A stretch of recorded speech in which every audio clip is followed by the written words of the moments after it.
A few weeks ago, my friend Eric pulled into the dealership in his 2002 Honda Odyssey minivan. I can't remember the mileage, but it was well over 200,000, maybe close to 300,000. It needed a new transmission after 24 years, and he didn't want to put the money into it, so he was ready to get something new. Can you guess what he drove off in? It was a newer, used Honda Odyssey. That sums up how people feel about Honda and who the Honda customer is. Today, I'm going to talk all about the good and the bad of Honda on Women Buying Cars.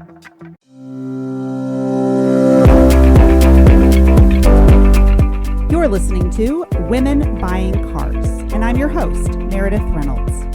I'm a former teacher turned used car dealer, and I'm here to teach and empower you to walk into a car dealership with confidence and walk out with the car that's right for you. Hey, I'm Meredith Reynolds. Thanks for joining me on Women Buying Cars. I own a used car dealership with my husband in Merriam, Kansas, which is a suburb of Kansas City. So if you are in the area, I would love to help you find your new used car.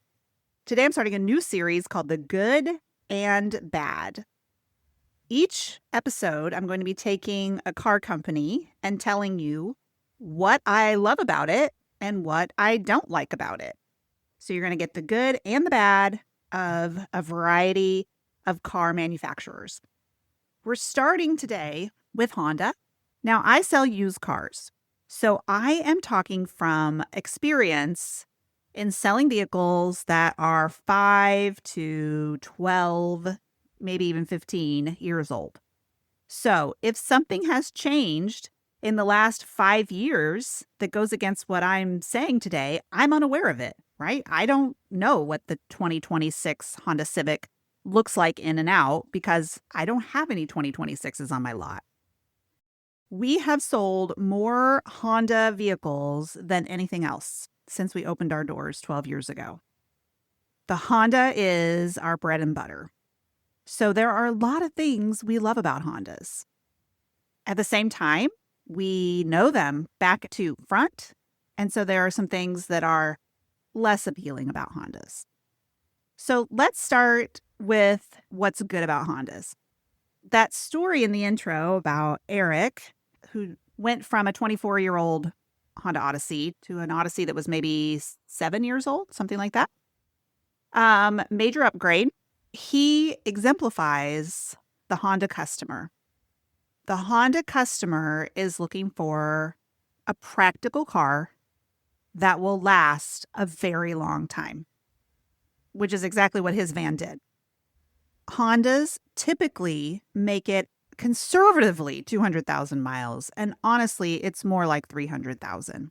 If they're well maintained, if they're getting regular oil changes and getting serviced, and someone is actually taking care of their car, it can easily get up to 300,000 miles. So we're talking 15 to 20 years or more out of a Honda. That is pretty amazing, especially in today's world where your dishwasher needs to be replaced after like 5 years, maybe. So as far as getting your money's worth, having your car a long time, people who want to keep their car after it's paid off and drive it till the wheels fall off, the Honda is a great choice. They're also really reliable. Typically, I always have to say typically because there's always some exception to the rule. So there's somebody out there who's had a bad experience, but typically a Honda is not going to be in the shop every other week. They're reliable. I read that the average Hondas cost about $420 in maintenance a year. That is like nothing.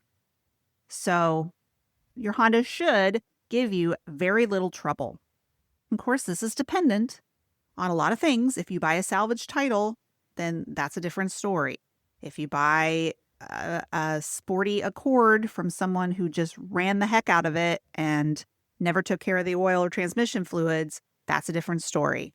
But typically, when you buy a Honda, you're going to have a very reliable vehicle that lasts a very long time. On average, they're cheaper than their close rival, Toyota. They hold their value well, which can mean some good things and bad things. Okay. When a car holds its value well, that means you're going to pay a little more for it when you buy it, right? So if you were going to buy a Dodge Caravan instead of a Honda Odyssey, the Odyssey is going to be more expensive, but it's going to last a heck of a lot longer too. And then when you go to sell it, that's when you really get the benefit of them holding their value, because you should be able to get more for it when you sell it than if you had bought that Dodge Caravan. Okay. So I've mentioned the Odyssey several times. The Odyssey is our number one bestseller, and we love Odysseys. Customers love Odysseys, but there's lots of great models, right? We've got the CRV, which is a smallish SUV. It's a 2-row. If you need a 3-row, the Honda Pilot is a great option. It is comparable to a Toyota Highlander. Both the Pilot and the CRV can come front-wheel drive, so you're getting better gas mileage, or all-wheel drive to help you through snow and rain. So those are two good SUV options for you. For the sedan, we have the Honda Accord. Well, I used to be a teacher, and the parking lot was full of Honda Accords. They're practical and reliable, and so are teachers. For a slightly smaller sedan, you've got the Honda Civic. All of them have amazing reputations. With some of those, you're going to get a V6 engine, like the Pilot and possibly the Accord. But you'll be getting a 4-cylinder with the CRV and some of the Accords, which means really good gas mileage. So, sounds like the perfect car, right? What's not to love? So the number one thing that stands out to me that's bad, quote unquote bad, about the Honda is that they tend to be pretty boring. Okay, as far as the interiors go, the seats are more firm than cushy. There's not the beautiful wood trim on the door or the console area or the gear shift that some other cars use to just pretty up their interiors. You're not going to find a huge screen, which for some of us, that's not a bad thing. That can be a good thing. But they're definitely not trendsetters. And they don't try to be trendsetters. And the typical Honda customer doesn't care that they're not trendsetters. Okay. Consumer Reports says Hondas are, quote, light on surprising and delightful features. I really hope no one ever describes me that way. Light on surprising and delightful features. I think that's really true.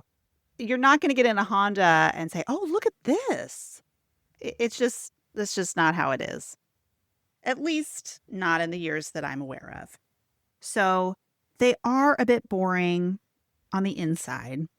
Even the ones that are a little bit more luxurious, which is kind of a stretch of that word. But the higher trim levels, like the Touring, even those are just kind of a very standard interior. For exterior, I guess you could kind of say the same. I mean, I do think that some of the Honda Accord Sports are good looking. They're more sporty and kind of fun looking and just more visually appealing than some of their other vehicles. I mean, the Honda Pilot, it's a 3-row SUV. It's fine. I just don't think it's as good looking as a Kia Telluride or a Chevy Traverse or some of the other vehicles in that category. So they don't try to be beautiful. They don't try to be luxurious. And they're not. The good news is you don't have to pay for that type of thing. Now, I told you they were cheaper than a Toyota in general, but they are going to be more expensive than some similar brands like a Chevy, a Subaru, or a Mazda. Apples to apples, you're going to pay more for a Honda, but is it going to last longer than a Chevy? Well, probably. I mentioned you're going to get great gas mileage. A lot of the models are 4-cylinders. The flip side of that is that you don't have a lot of power, right? For merging, for climbing a hill. The CRV goes 0 to 60 in 8.8 seconds. That's kind of slow. If you don't care about that, it's not a big deal, but sometimes it's important, especially if you're merging when you're in the city. I drive an electric car. I've talked about a lot, the Chevy Bolt. The great thing about electric cars is that you go 0 to 60 quickly. Okay, you're not waiting for the engine to rev up. You just take off really fast. So I'm used to that. And I live in the city where I have to pull out in front of people. And so when I get in a four-cylinder of some type, and I forget that that's how this car drives, I find myself pulling out and being like, oh man, I should have waited and not pulled out in front of this person because this car does not have a lot of get up and go. So it's things like that a four-cylinder, that's a trade-off for having really good gas mileage. Okay, a couple of mechanical issues that come up with the Honda. For starters, at Reynolds Automotive, for now, we are no longer buying 1.5-liter turbo engines. Those are found in Civics and Accords, maybe some other things as well. I'm not sure, but that's what we see them in. And the heads tend to go bad. That's really expensive. So that's a little tidbit for you. If it's a 1.5-liter engine, then you might reconsider. It's possible that they've got that figured out by now, okay? Because what happens is they put out a car. The car has to be on the road for quite a while for issues to come up, right? So it's a few years down the road that a bunch of people start saying, hey, the heads are going bad on these Civics. And then they've got to figure out how to fix it. And then in the new models, they fix it. But we're looking at a lot of years that they're continuously putting out that same engine before it actually gets fixed on the newer models. And then those become affordable used cars. So I don't know exactly the years, and I don't know if that has been fixed by now, but it's something to look into. You can always do some research on your own, type in 2021 Civic engine, see what you can find.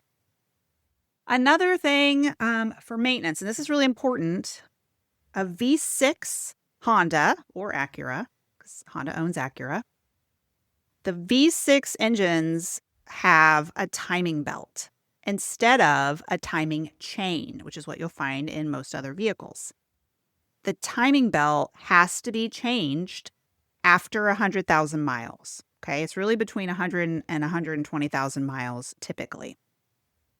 This is expensive. It comes in a kit, so it's a timing belt, a water pump, and a tensioner. They all get changed at the same time. And I've heard of some new dealerships charging well over $2,000 to do that because you have to take the whole engine out. It's a lot of labor. Our mechanic charges significantly less than that. So if you ever need one done, call me up. But it is not cheap. And so if you're shopping for a Honda that has a V6 and it's over 100,000 miles, you need to be asking if the timing belt has been changed and keeping that in mind for your budget. If you don't change it, you can ruin the engine. So it is not optional. Every 100,000 miles, you've got to look into that. So yeah, if you're buying a really high mile, I said over 100,000 miles, over 200,000 miles, it's going to need it changed again, right? So every 100,000 miles to 120,000 miles, it's going to need to be changed. Okay, so that's it. That's Honda in a nutshell. Practical. You're going to be on the road a long time. It's going to be reliable. This is for the person who doesn't need to chase a trend.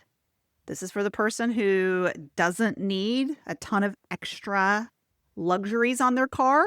They need a car that's going to get them from point A to point B successfully, reliably, again and again and again. That is the perfect Honda customer. If I can help you at Reynolds Automotive, please get in touch with me. I'd love to. And please share my podcast with anyone you know who is going to be in the market for a car soon. Hopefully they can learn something from me. Thank you so much for listening and happy driving.